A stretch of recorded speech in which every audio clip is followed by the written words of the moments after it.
Welcome to The Explainer. Let's just jump right in, because today we're completely stripping away everything you know about modern love. I want you to imagine a world with zero bedrooms. No dating apps, no carefully curated wedding flower arrangements, no agonizing over awkward first text messages, definitely no expensive restaurants, and absolutely no relationship advice columns. Poof, gone. All of it. And yet, despite lacking literally all of these modern conveniences, our ancestors still somehow managed to meet, fall in love, have kids, and, successfully perpetuate the entire human species. Which brings us to the core mystery we're unpacking today. How on earth did you find a mate without a smartphone? And, well, I don't mean the biological mechanics of it, that part's pretty obvious. I mean, how did people actually attract partners, navigate their relationships, and raise children in a world completely devoid of modern society? This really highlights the massive gap between our lives right now and our ancestral past. I mean, think about it. Modern romance? That means dating profiles, hyper-curated photos, the luxury of just ghosting someone if things get a little weird, and above all, a whole lot of privacy. But ancient romance? If you dropped a modern person into a hunter-gatherer tribe tens of thousands of years ago, you'd immediately notice that romance was a wildly hyper-communal affair. You lived in a band of maybe 30 people, you shared your entire survival, and you had absolutely zero privacy. None. It's honestly crucial to wrap our heads around the sheer scale of human history here. For the vast majority of our existence, we just didn't live in giant, sprawling civilizations. The invention of agriculture, that only happened around 12,000 years ago. Before that, going back 40,000 years into complex hunter-gatherer societies, and way back 300,000 years to the actual dawn of our species, we were constantly moving. We were nomadic, endlessly searching the landscape for food, water, and shelter. Just think about that number for a second. 300,000. For over 300,000 years, humans successfully navigated the complex, super messy business of romance and survival without a single piece of modern infrastructure. No roads, no houses, no internet. It is genuinely awe-inspiring when you really stop and think about it. So how did they pull it off? Let's get into Section 1, the prehistoric social fishbowl. There's this one concept that just perfectly captures the extreme awkwardness of prehistoric life. Imagine trying to flirt while surrounded by 30 relatives holding spears. Literally. Anthropologists studying the Hadza people in Tanzania noticed something fascinating. Couples rarely ever spent much time alone together, at least compared to what we're used to today. Almost all of your daily life happened right in front of other people. You're cooking roots over a fire and you're just surrounded by everyone you've ever known. The real kicker here is that your entire social universe was tiny. We're talking usually between 20 and 50 people total.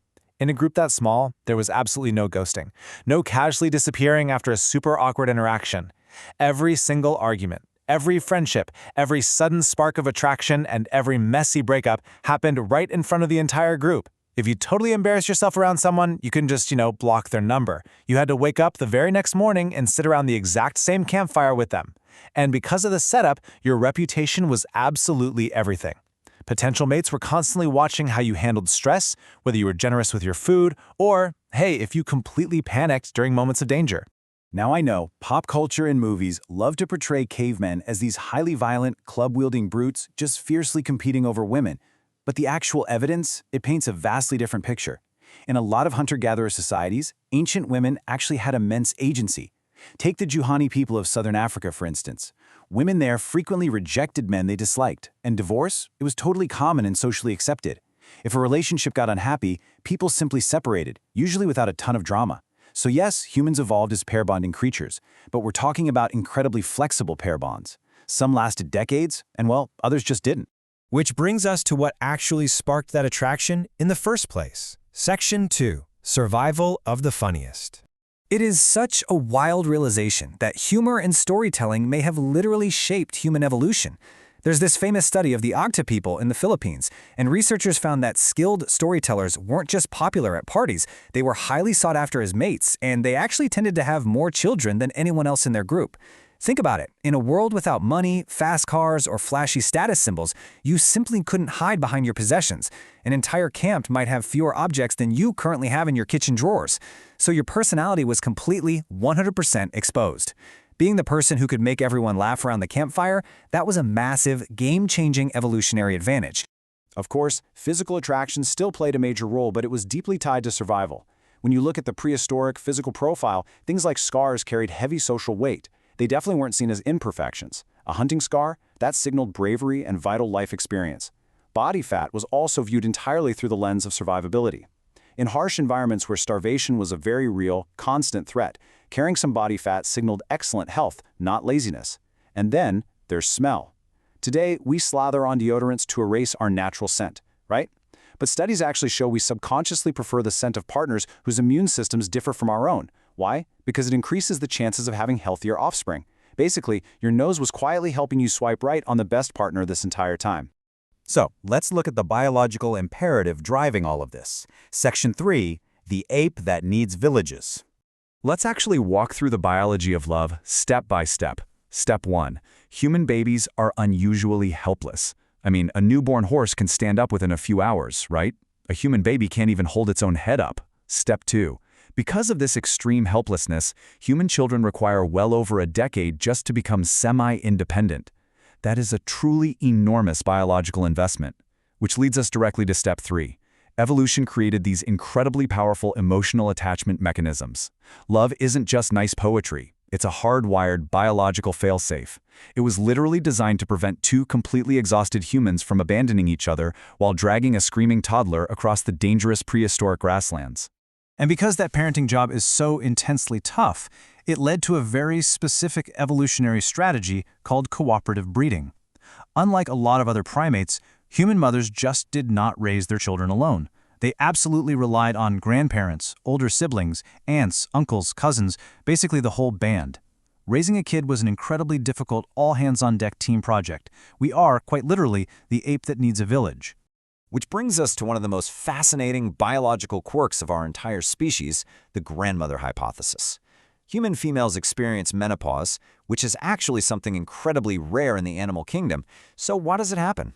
Well, it turns out that grandmothers became so utterly vital in helping to raise those highly dependent grandchildren that living longer after their own reproductive years actually benefited the survival of the entire species. So your grandmother exists today, at least in part, because prehistoric childcare strictly demanded it. How cool is that? Now, let's see how a single technological leap changed absolutely everything. Section 4, campfires, scents, and biology. I want you to picture a prehistoric night. A completely dark sky totally filled with stars. No phones, zero electricity, no hum of traffic, just the sound of insects and the crackle of flames. You see, before the invention of fire, nighttime was intensely dangerous. Early humans had to stay dead quiet and highly alert just to avoid becoming someone's midnight snack. But after fire changed the game. It created a glowing safe space. Suddenly, humans had all these extra hours together after dark. That's when the stories emerged. That's when the jokes and the music happened. In so many ways, human romance as we know it evolved right beside those very campfires. And in that physically brutal world, as they gathered around the fire, social intelligence actually triumphed over raw physical dominance. Older individuals were deeply respected. Why? Because their knowledge mattered enormously. They were the ones who knew the complex seasonal patterns, the animal migration routes, and exactly which plants would kill you. So being able to build trust, maintain long-term friendships, and function inside a tight-knit group without causing constant chaos, those became far more critical survival traits than just having the biggest muscles in the band. So what does all of this ancient history mean for us today? Let's get into Section 5, Ancient Software, Modern Hearts. When you look closely, our modern dating habits are really often just shiny new interfaces for some very old instincts. We say we look for humor today, but that's really just our ancient brains searching for a strong signal of intelligence. We look for kindness, right? Well, kindness signaled reliability in a life-or-death tribal setting. Confidence, that translates directly to competence in a survival situation. Even jealousy, that incredibly tricky, messy emotion, it just reflects an ancient, deep-seated fear of losing a massive biological and social investment. Underneath our glowing smartphones and our towering megacities, you guys, our brains are still absolutely running on ancient software. But you know, perhaps the absolute most profound thing to take away from this explainer is what archaeologists have actually found buried in the earth. They've discovered ancient graves where humans were laid to rest literally holding each other. We're talking tens of thousands of years ago, and flowers were carefully placed beside their bodies. Think about what that means. It means someone stopped, someone mourned, someone cared enough to honor and remember them. Prehistoric humans weren't just these cold, unfeeling survival machines. They loved, they flirted, They felt the sting of rejection, and they experienced deep, agonizing heartbreak exactly the way we do today. Which leaves us with this final kind of lingering thought to ponder. Despite all of our crazy technology, our endless dating apps, and all our modern complexities, are we really all just searching for connection in a dangerous world? The human story at its core has always been exactly the same. It's this continuous, unbroken thread stretching from those dark, ancient campfires all the way to you, right now. Thank you so much for joining me on this explainer, and I really hope this totally changes